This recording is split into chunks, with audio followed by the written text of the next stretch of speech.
Over the last 30 years, there have been thousands of reported sightings of unidentified flying objects over the British Isles. You think I'm bloody daft, but this is a UFO. In the summer of 2008, reports of flying saucers and other crafts were capturing the headlines again.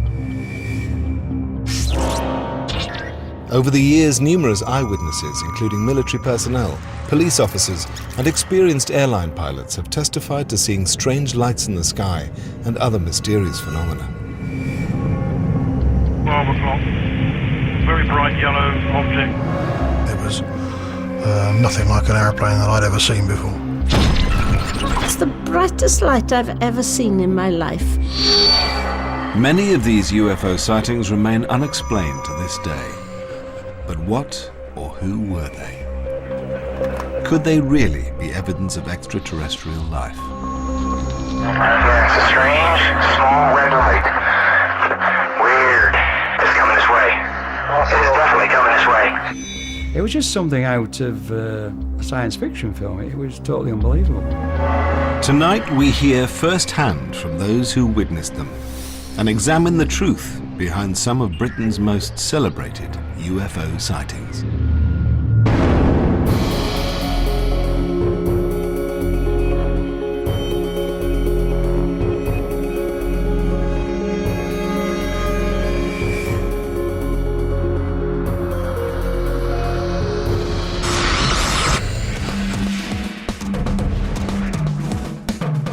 In 1977, Broadhaven in West Wales became notorious as a UFO hotspot. There have been a number of calls to the police station. Every call referred to objects in the sky. Dozens of witnesses claimed to have seen mysterious lights and objects around the village. It was an orange object, which seemed to be split into several... one or two segments. Yeah.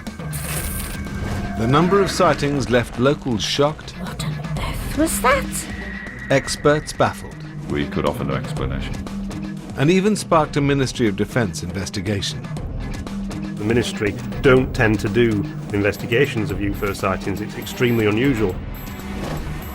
The phenomenon would become known as the Broadhaven Triangle.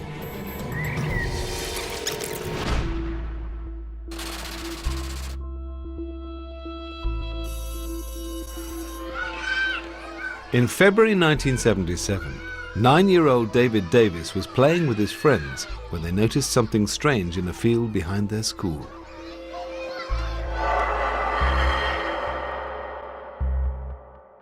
A silver cigar-shaped object, about the size of a bus, popped up from behind some trees as if it was trying to take off. I don't know whether it was stuck, but it seemed to pause for about 2 or 3 seconds and then disappear back behind the trees again. It was only a matter of seconds that I actually saw the object, but it imprinted itself on my memory forever. The children ran back inside and alerted their teachers. Ralph Llewellyn, who was the headmaster of Broadhaven School at the time, he got us all together, and in exam situations, he got us to draw what we'd seen and describe it as well. At the time of the sighting, Hugh Turnbull was chief reporter for local paper The Western Telegraph. I had a call to say that the children at Broadhaven School had seen something remarkable. They didn't actually say they'd seen aliens, they didn't say they'd seen this thing hovering overhead. They'd seen something inexplicable. Hugh drove down to the school to interview the group of children who were aged between 9 and 11 years old. He wasn't anticipating what they were about to tell him. I spoke to the head teacher, Ralph Llewellyn, and he showed me some of the drawings that the children had done. And it was evident that there was some similarity between the drawings. Some were a bit far out, some showed alien figures, some didn't. But in general, they were showing the same sort of object, the same shape of object. And having those pictures made it obviously a very much more exciting story. Initially skeptical about the story, Hugh decided to retrace the children's steps. He asked one of them, David Davis, to take him back to the place where the object had been seen. I took a look around the field. We were looking really for any sign that an object had been there, be it from this planet or another planet. There were no car tyres or tracks or anything, but a telegraph pole cross member had been dislodged and was now sort of sitting at 45 degrees. Their journey took them past the gates of the local sewage works, which lay directly behind the field where the sighting had occurred. Liz Philpott, an administrator at the school at the time, had her own theory as to what the children might have seen. Later in the afternoon, we walked down the lane to the sewerage depot, and there are big wrought iron gates there, so we rattled on those until someone came out, and it was the man in charge. And I asked him in confidence to tell me whether or not his men had driven a tanker down into the field. And he said, absolutely not. No way could we get down there. I think these children, whatever they saw, it was something unusual, and a sewage tanker I don't think would have fitted into that category. Also, it would have been a very difficult place to get a sewage tanker into because it was steep. I think the weather had been wet, so there would have been signs of tyre tracks. Many of us came from farming backgrounds, so we knew it wasn't anything agricultural. Persuaded by the children's testimony, Hugh decided to run the story. I think I recognised immediately that this was a much bigger story than we'd had previously about UFOs. I don't think I realised how the story would take off and it would become a major international news event in the way that it did.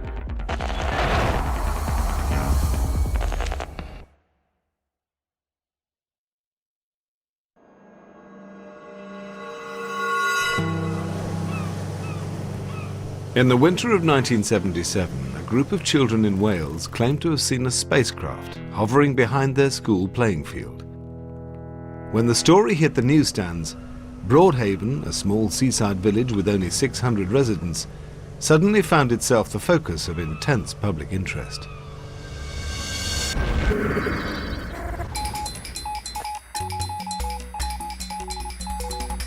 An investigation has begun into a claim that something strange came out of the skies and landed in the Welsh village of Broadhaven near Haverfordwest. Whatever it was spotted by children from the local school.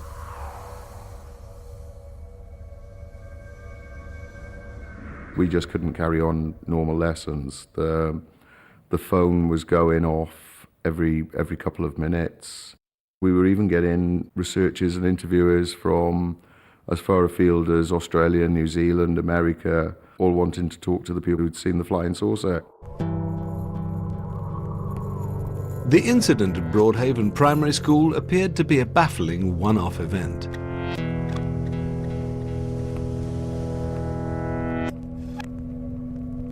Until reports of other strange sightings began to surface. 5 miles from Broadhaven in the village of Herbranston, Maureen Dieter also witnessed something for which she had no rational explanation. I was out one day during the week having a bit of fresh air at night, and I happened to look up in the sky and I saw this cylindrical object with lights on it, and it was going very fast.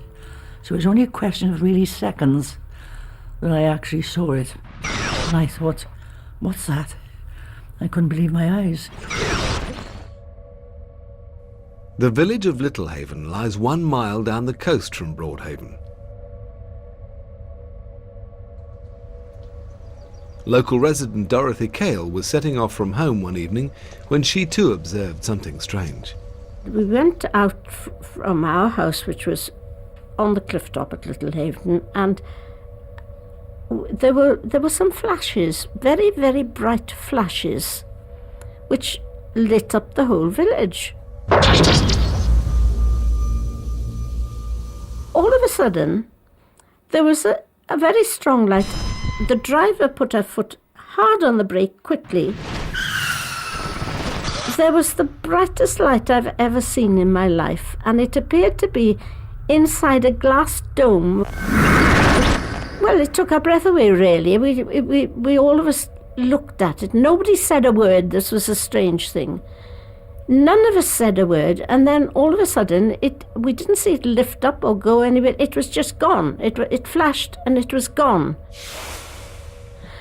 And our driver said, "What on earth was that?" The light resembled nothing Dorothy had ever seen before. But astronomer Ian Ridpath has been investigating UFO sightings for over 20 years. He believes there's usually a very straightforward explanation for such strange lights in the sky. People in general don't know the sky very well, the night sky, and people can very easily be fooled by the sight of a bright star or planet, particularly when it's low down and particularly when it's twinkling. And at night there is really no way to estimate the size and distance of an object, and people can think that something is actually much closer to them than really it is. Whatever the cause, the sightings in the area continued. Like the incident at the primary school, some involved more than one eyewitness.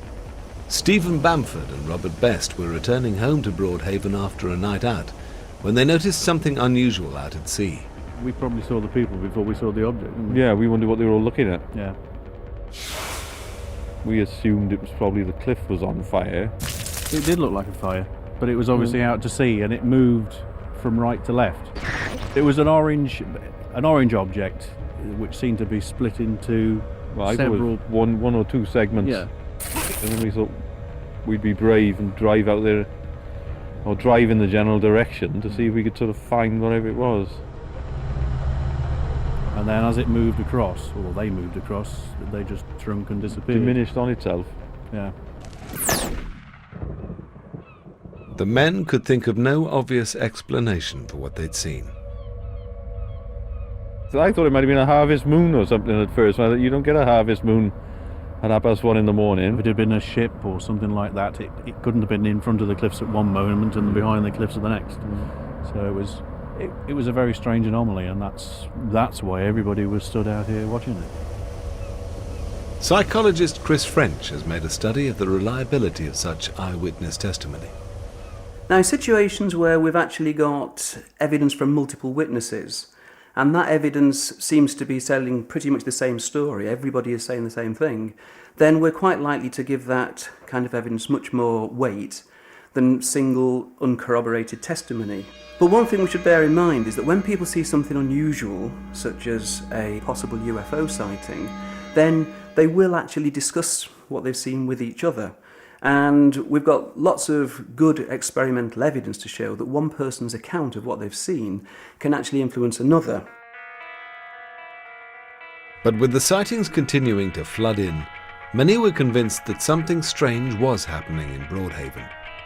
By now the police were being drawn into the mystery. There have been a number of calls to the police station. Every call referred to objects in the sky, and always some distance away, travelling in a particular direction, and then just disappearing into thin air.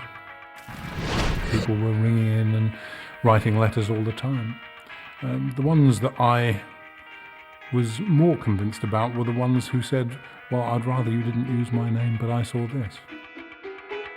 It was really the start of what they call the Broadhaven Triangle.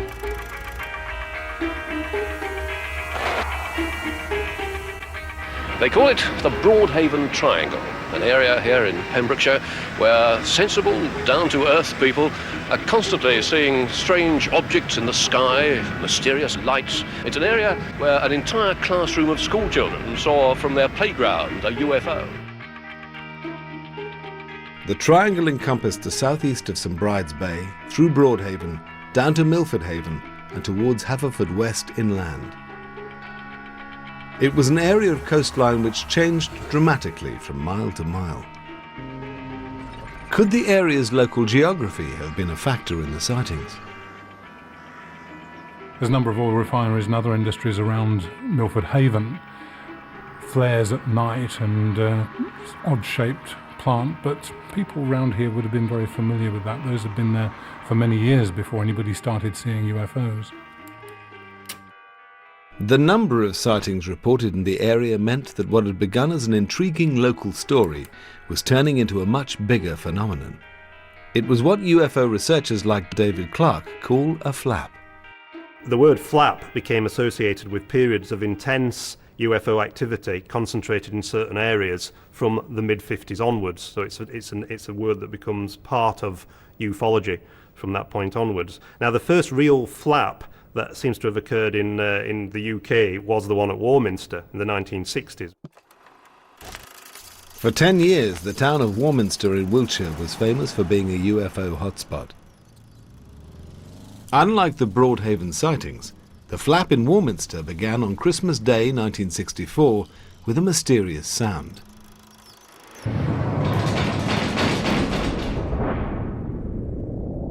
People were reporting hammering noises, things shaking the roofs of their houses, machinery type noises going overhead, and when they came out and had a look, nothing was wrong. By May 1965, reports of lights in the sky had begun to surface. Local journalist Arthur Shuttlewood connected the lights and sounds, and the Warminster Thing was born. He was writing for the local newspaper and he got more and more obsessed with this and went out skywatching himself. The more he wrote about it, the more the story became part of local legend, and lots of other people then started saying they'd seen things. It was the sheer number of sightings that made Warminster unique. We are stood here on Cradle Hill, which was the main skywatching location. And every weekend, every Saturday throughout the 60s and the 70s, there could be up to 50 or 60 people up here observing and watching for the thing. Kevin Goodman was one of those who took to the hills, travelling to Warminster to investigate the phenomenon. It was very much a communal thing. It was like-minded individuals searching, looking for something, wanting to be part of something.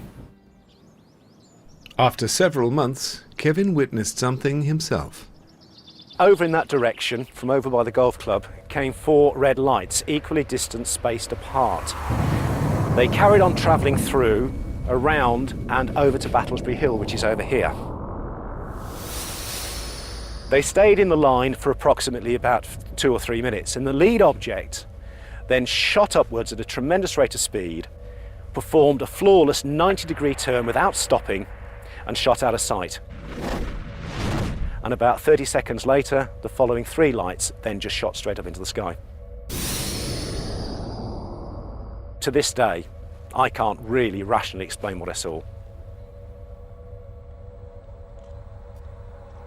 The sky watchers were identifying hundreds of UFOs in the hills. But how reliable were their reports?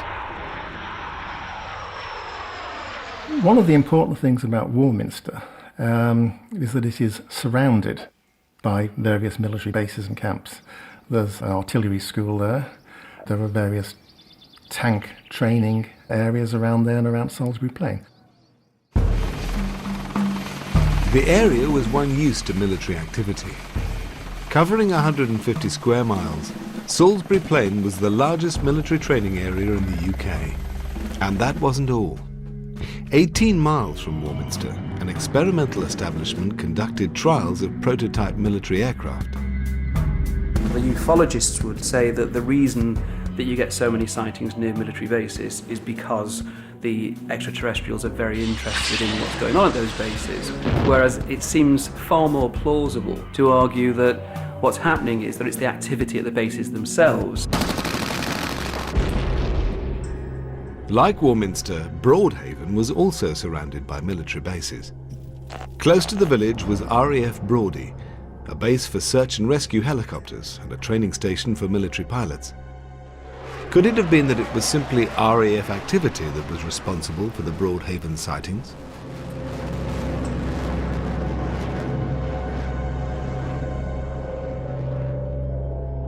Well, Broady at the time was a very, very busy base. It had aircraft taking off and landing as frequently as Heathrow Airport at some times of the day.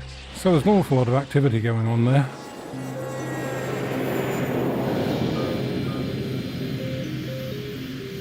As RAF Broady's community relations officer at the time, squadron leader Tony Cowan found himself fielding calls from anxious locals who'd seen things around Broadhaven they couldn't explain. We had a look at the flying programme, which was easily accessed, and see if we could relate the time of the incident or the reporting to the time of activity that was taking place at our airfield or indeed in our area. Sometimes the answer was obvious.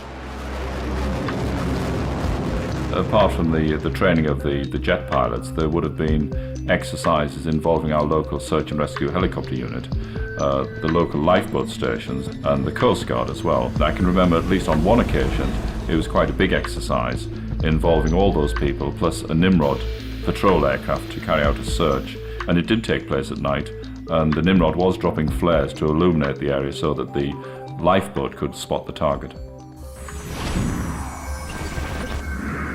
But Dorothy Cale, who'd witnessed strange lights near her home in Littlehaven, wasn't convinced this was the explanation. We could see Broady Airfield quite clearly, so we were very well used to seeing all sorts of lights and flares and things like that. It was nothing like anything we had seen out to sea or across the airfield.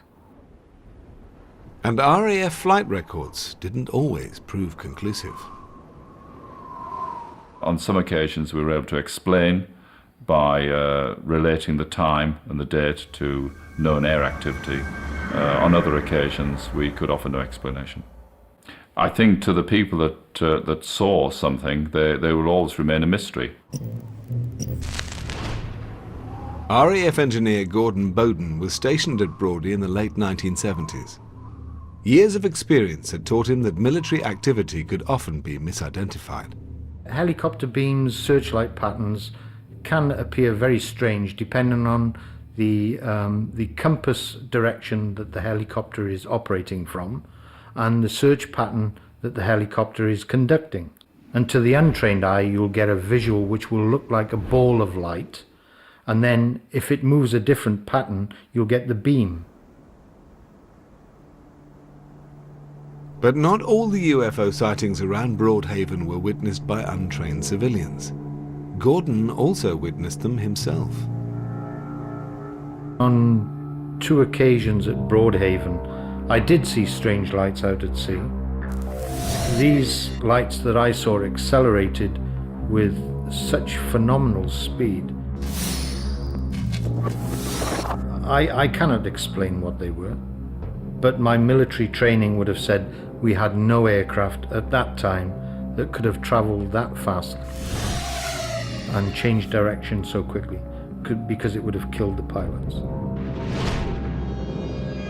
If flight activity at the RAF base couldn't explain all the Broadhaven sightings, then what could? Broady was not the only military establishment in West Wales. Less than 500 metres away lay a secret facility. It was run by the United States.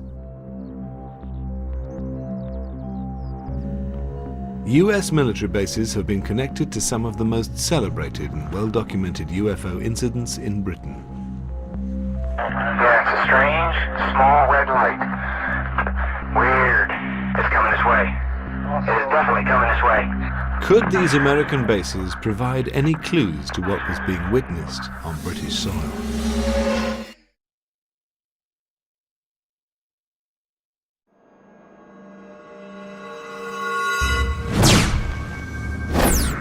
In 1977, the village of Broadhaven in Wales became infamous for a series of supposed UFO sightings. Why were so many people reporting mysterious lights and objects in the area? With the RAF and local police unable to explain all the sightings, attention turned to the secret US base that lay 10 miles from the village. A seemingly innocent research establishment, the base became the focus of local speculation. It was a top secret establishment, and those people that worked within the facility were very strict with their security codes. They were very hush-hush about what was going on there, and if you rang them up, somebody would say, US Navy Brody, this is not a secure line. Why were they worried about secure lines if it was just an oceanographic research establishment? It wasn't the first time on British soil that there had been strange phenomena sighted around a US military base.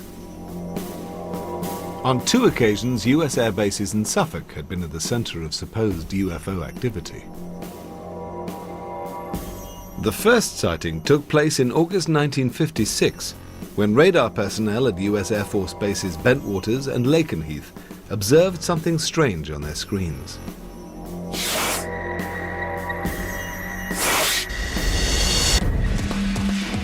The Lakenheath incident caused all kinds of concern on both sides of the Atlantic. The Americans alerted the Royal Air Force.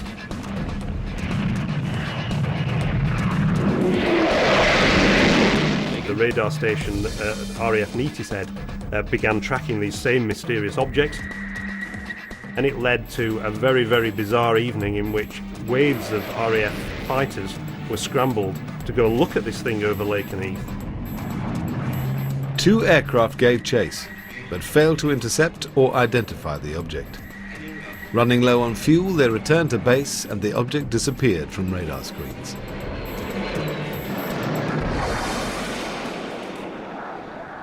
The Lakenheath case had never been fully explained, and it was the first of a whole series involving military establishments in the East Anglian region. Nothing else significant was reported in the area for 25 years, until the night of December the 26th, 1980. Local garage owner Jerry Harris lived next to the joint US Air Force bases of Woodbridge and Bentwaters. He was returning home when he noticed some peculiar lights above him. My wife turned me to the helicopters. So I said, no, they're not. I said, because they're helicopters, they're going to crash into the trees. The lights were hovering above Rendlesham Forest, which lay between the bases. What no one realised at the time was that this was to become one of the UK's most iconic UFO encounters. And they kept moving about. They went sort of downwards and then disappeared. All of a sudden this thing came out of the trees. When it got to the top of the trees, it took off and flew up into the sky, straight as an arrow, and disappeared out of sight, and I couldn't see it anymore. Jerry decided to investigate the mysterious lights. I went round in my van to have a look, and I was stopped from going into the forest by an English policeman and a military policeman. They're both together, and they said I couldn't go through the forest. So I had to turn around and come back. Jerry put the sighting out of his mind, and the Rendlesham incident seemed forgotten. Then, 2 years later, the story resurfaced after an anonymous tip-off to a national newspaper. It was in 1983 that the story first broke and became headline news. The News of the World got hold of this story and put it on the front page. A UFO lands in Suffolk, and that's official. This blew the story wide open. Nick Pope used to run the British government's UFO desk at the Ministry of Defence and has investigated the Rendlesham Forest incident. With Rendlesham, what you had was a report from the deputy base commander of one of NATO's most important military establishments. And here he was saying not only had some of his personnel witnessed a UFO, but he'd seen it too. Colonel Holt is probably the most senior military officer ever to have gone on the record with a first-person written account of a personal UFO sighting. With the story now out in the open, an extraordinary piece of evidence was released by an officer from the Woodbridge base. A tape recording of Colonel Holt's investigation. Colonel Holt took a small team of men out into the forest to investigate, and he recorded his observations as he went out into the forest. You saw a light where There it is. Hey, I see it too. What is it? We don't know, sir. So can I get some of it? Yeah, it's a strange, small red light. Weird. It's coming this way. It is definitely coming this way.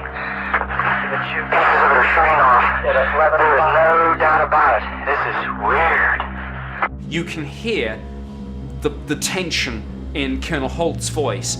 You can hear the tension actually in all of Holt's team. Okay, we're looking at the thing. It looks like an eye winking at you. It sort of has a hollow center, a dark center. It's like a pupil of an eye looking at you and winking. This is unreal.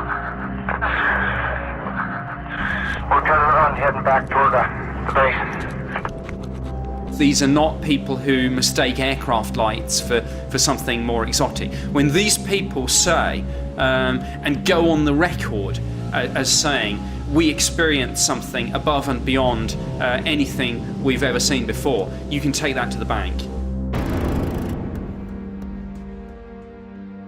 A UFO sighting made by several credible military witnesses made the Rendlesham story unique. Astronomer Ian Ridpath has investigated a number of UFO cases and was keen to get to the bottom of the airman's sighting. When the Rendlesham Forest case hit the headlines in 1983, I realised that I actually had to take this case seriously because it had apparently very good evidence. But conversations with locals soon convinced him that the Rendlesham case was not all it had first appeared. From the position in the forest where they saw their flashing UFO, you can actually see straight to the Orford Nest lighthouse, which appears to hover between the trees, not very far off the ground.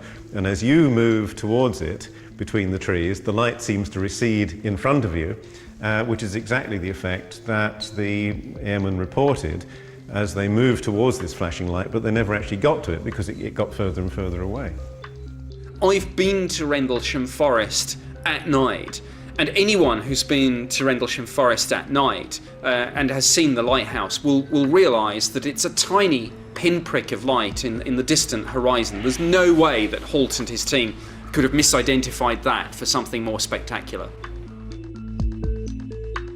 Jerry Harris and the US airmen had reported that the lights in the forest had moved in strange directions, but this too could have had a rational explanation.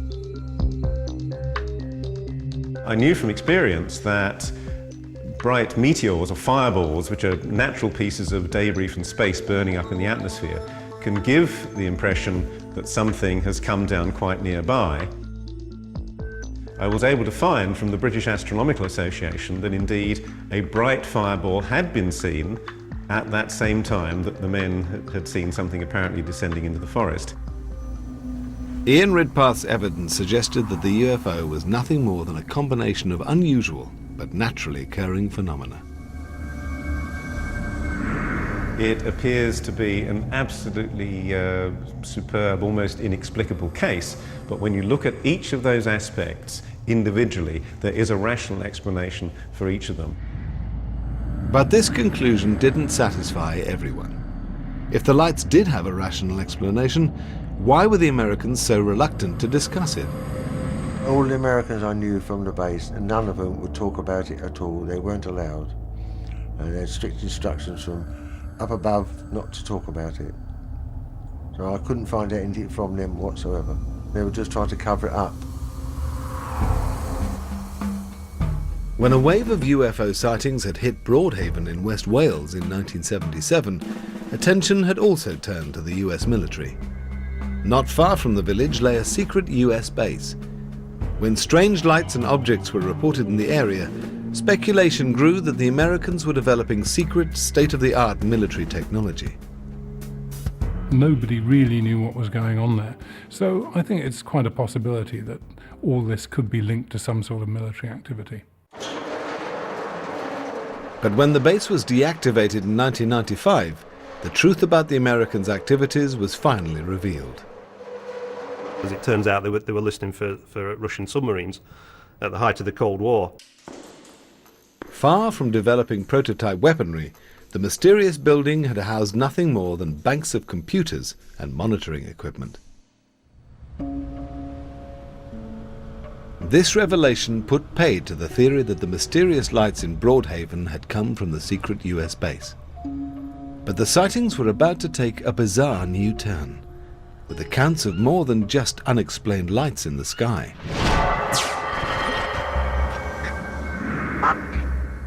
2 months after the first sightings, dozens of eyewitnesses reported seeing strange silver figures around the village. Police officer Ernest Jones personally investigated one of the sightings. A call came into the control room there, and I happened to be in the station. A report of a sighting of a silvery figure quite close to a dwelling. The call had come from the Coombs family, who lived on Ripperston Farm, a few miles from Broadhaven. Although the Coombs no longer wished to talk about the night's events, Ernest Jones remembers them well.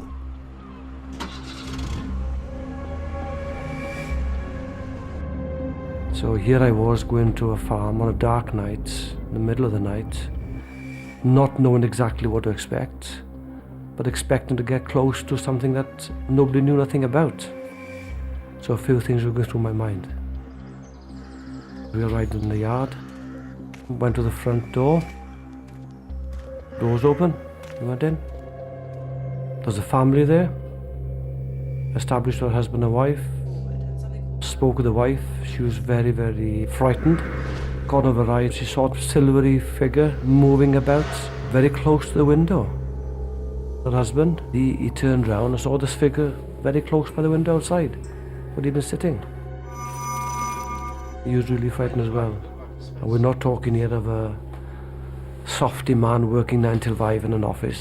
We're talking of a man and quite used to going out of the house all times of day and night, checking on cattle. No way would he come out of the house with us.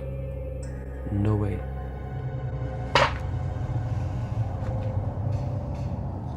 So went out, had a look around the house, around the back, the garden, the fields nearby, the cattle pens, checked the machinery.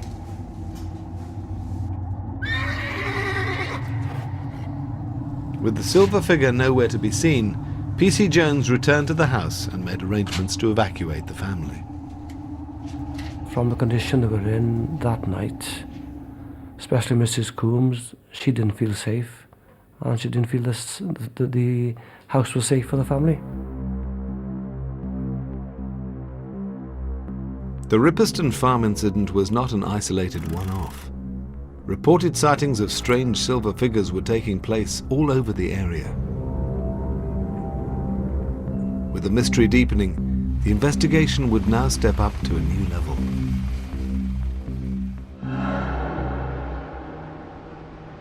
The MOD branch, which was responsible for UFOs, they had received quite a few letters from members of the public, and they'd seen all the lurid press coverage of the Welsh Triangle.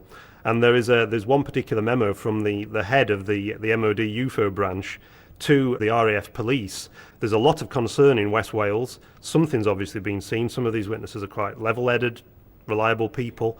Could you make some discreet inquiries into what's been seen there? The very fact that the military were interested was very, very unusual, because the ministry don't tend to do field investigations of UFO sightings. It's extremely unusual. The Broadhaven Triangle was now being taken seriously at the highest level, and an MOD investigation was underway. Its conclusions would be completely unexpected.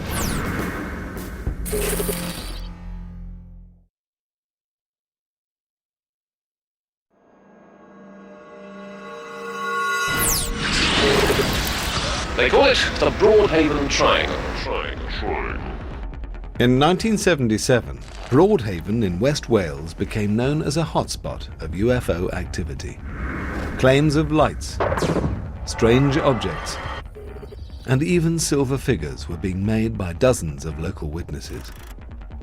6 months into the sightings, the MOD decided to launch an investigation. In itself an unusual occurrence, and something not made public for nearly 30 years. Before the Freedom of Information Act came into force, you have to remember that the default position of the Ministry of Defence, an inherently secretive organisation, was to say nothing. In 2005, the Ministry of Defence's report on this incident was finally made public. It does look as if some discreet inquiries, as they described at the time, were made, and the answer that came back, which is mentioned in a briefing to the Defence Intelligence staff later in 1977, was that a practical joker was behind some of these more bizarre reports that had reached the ministry. The practical joker revealed himself to be Glyn Edwards, a local businessman from Milford Haven. We had a round table dinner, and the theme was a fancy dress dinner.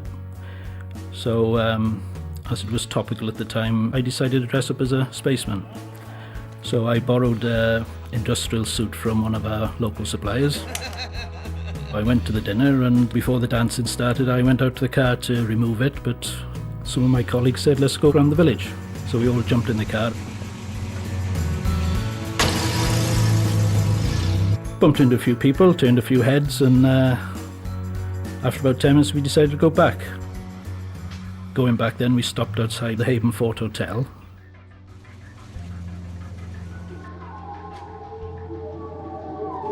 I started walking up the drive in this silver spacesuit, and they had the headlights of the car behind me, so I was silhouetted going up the drive of the hotel. All my colleagues were hiding in the bushes at that time, and one of them said, there's somebody in the window. I went a bit further, and another one shouted, oh, she's got a gun. And I thought, right, that's it. I dived under a rhododendron bush and lost my footing and rolled all the way back down to the road. One of them said, let's do it again. I said, not so likely, if she's got a gun, I'm off. So then we went back to the hotel, changed out the suit, and we just carried on with the dinner. With such an obvious explanation for the Little Haven sightings, why were so many people willing to believe they'd witnessed something extraterrestrial? We know that eyewitness testimony can be very, very fallible. People genuinely and sincerely believe that they've seen something that day which defies any conventional explanation, but the evidence from psychological studies would suggest that we should actually take those accounts with a pinch of salt. But the hoaxer has always denied responsibility for one sighting, at Ripperston Farm. P.C. Jones, who investigated the incident, has kept an open mind.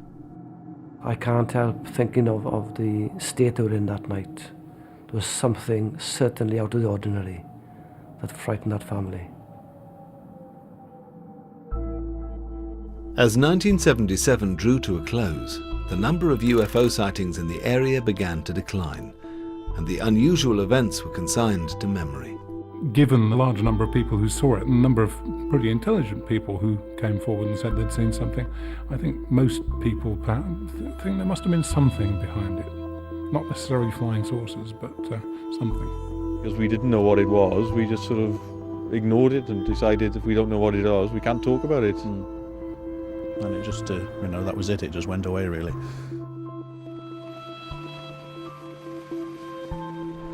For many who witnessed the Broadhaven phenomenon, it remains something that they find difficult to explain. I'm a very rational person, and I say I don't believe in UFOs, but having seen something unusual myself, but it seems ridiculous to me, really, to think there's something from outer space that's come down and settled in Little Haven. There's no physical evidence, there's no photographic evidence, and that's a great shame, because I think most people have an open mind about the whole business, and I think if you look into a night sky, you must believe that there must be something else out there. What it is, I don't know. I'm absolutely sure of what I saw that day. I saw an object that was large, cigar-shaped, silver. After 30 years, I'm no nearer the understanding than I was on the day that I saw it, but I am 100% sure that what I saw that day is as we reported it.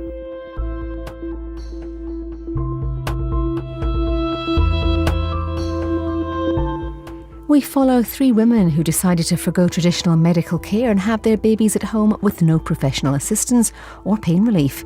Extraordinary People Next sees just how they got on.